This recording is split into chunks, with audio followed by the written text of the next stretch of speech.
During this Omicron surge, more and more children are testing positive for COVID.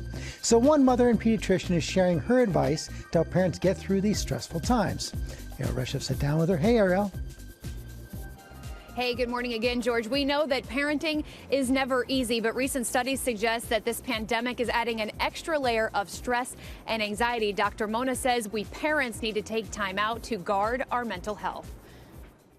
I have anxiety about my anxiety. If you're feeling anxious, you're not alone. This morning, parents from all over the country are speaking out about their fears. What's going to happen to our kids if my husband and I get sick? Their frustrations. And what are working parents supposed to do? And their fatigue. And these mental gymnastics that we go through as parents is so exhausting. The resounding theme, parents are worried about how the pandemic is affecting their children's well-being. We really want to make sure our daughter is developing on time, both socially and developmentally. Dr. Mona Amin is a mom and pediatrician who shares practical parenting tips to her 188,000 followers on Instagram.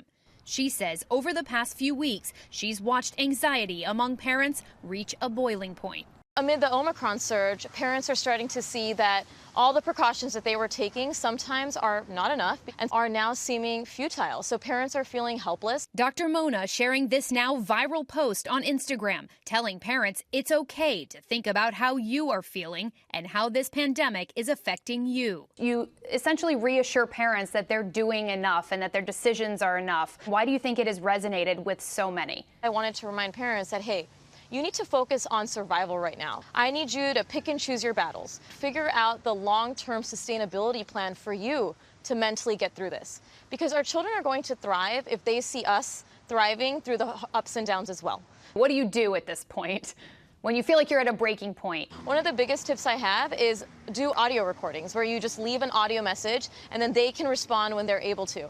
I have found this to be so empowering so that I can hear a friend's voice. When it seems like things are spiraling out of control, she says, remember your routines. When things feel chaotic, our brains are wired to think that everything is now chaotic. Where is there stability? So find stability in your family's routine. But Dr. Mona says it's also important to forgive yourself if your own rules need to be broken. Realize that right now I am in survival mode. I may just need to warm up some chicken nuggets. I may need to use screen time a little bit more than I usually do. And I need to do whatever I can to get through it. And I asked Dr. Mona what she sees as the light at the end of the tunnel. She says that moment when we can get back to the normal parenting challenges, like dealing with temper tantrums, lack of sleep, trying to get our kids to eat the right foods without that constant calculation about risk reduction. George? Nothing wrong with chicken nuggets. Okay, Ariel, thanks very much. Well, hey there, GMA fans. Robin Roberts here. Thanks for checking out our YouTube channel. Lots of great stuff here. So go on, click the subscribe button right over here to get more of awesome videos and content from GMA every day, anytime. We thank you for watching, and we'll see you in the morning on GMA.